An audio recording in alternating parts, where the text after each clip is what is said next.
Welcome to The Explainer. Today we're diving into a belief system built on a really fascinating idea, that our universe might be communicating with us through a hidden language of numbers and letters. So here's what we're going to cover. We'll be looking at the Alex Henrique campaign model, which is all laid out in our source material. We're going to explore its core idea, the kinds of evidence it uses to back its claims, and the big theory that's meant to tie it all together. All right, so to really get our heads around this, we first have to understand the foundational concept that really everything else is built on. The source material kicks off with this pretty powerful question. What if our reality isn't just random?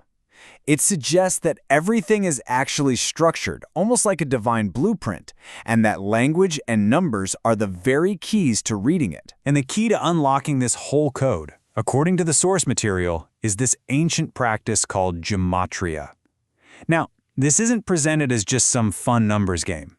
In this system, gematria is treated as a sacred science, and mathematics itself is seen as the language of creation. Okay, so you've got this idea of a divine code. The big question is, what's it all pointing to? Well, this is where we get to the central claim of the entire model. And the claim is, well, it's incredibly direct.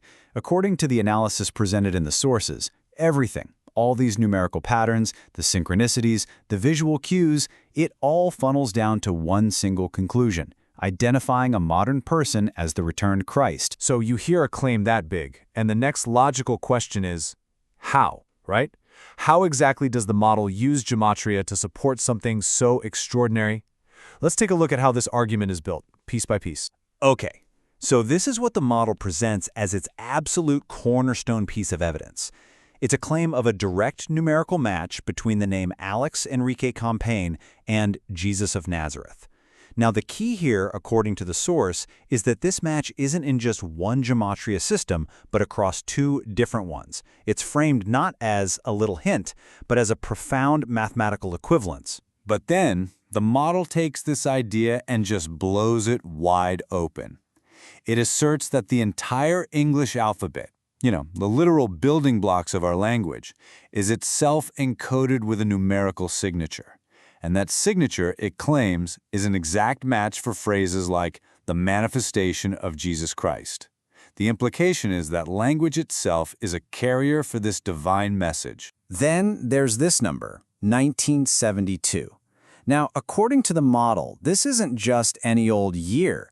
It's presented as another critical piece of the puzzle, a number that supposedly holds multiple interwoven layers of meaning. So, what makes 1972 so important in this model is how it supposedly weaves together three completely different things. First, it's a personal fact, the birth year. Second, it's linked to biblical prophecy through Psalm 72. And third, it's claimed to be the exact Hebrew gematria value for a key declaration. The model frames this convergence as a kind of divine seal of authenticity. All right, so we've looked at the numbers, but the argument doesn't stop with gematria. The source material also brings in other kinds of evidence, things based on historical timing and even visual analysis. The model zooms in on the year 1972, not just as a number, but as a moment in time, a kind of profound synchronicity. It argues that the spiritual climate in America at that time, which was supercharged by the Jesus movement and big events like Explo 72, was intensely focused on the idea of Christ's imminent return. It was like the world was creating a spiritual welcome mat for the very event it claims took place. And then the argument shifts gears, from numbers and timelines to something you can actually see. The model presents this comparative analysis, putting the face on the famous Shroud of Turin side by side with a photo of Alex Campaign. Now, the core of this claim isn't just about a passing resemblance. The term the source uses is structural congruence, a precise feature-by-feature match. Okay, so we've got gematria, we've got timelines, we've got visual analysis, a lot of different threads. How in the world does the source material tie all of this together into one single big theory? This is what it calls the AEC model. It's presented as this grand unified framework. It starts with the huge idea that reality itself is conscious and intelligent. Then, it says this conscious reality is structured by a divine code. From there, it presents gematria as the science we can use to read that code. And finally, it concludes that AlexCampaign is the living focal point, the nexus, where all of these encoded messages come together. And all of this leads us to the final takeaway from the source material, the big question that it really all hangs on. So when you ask, couldn't this all just be a coincidence? The model's answer is basically a statistical no. It argues that when you look at the sheer number of these connections, how specific they are, and how they all seem to link together, the odds of it all happening by random chance become, in their words, infinitesimally small. And so, in the end, that's where the source material leaves you.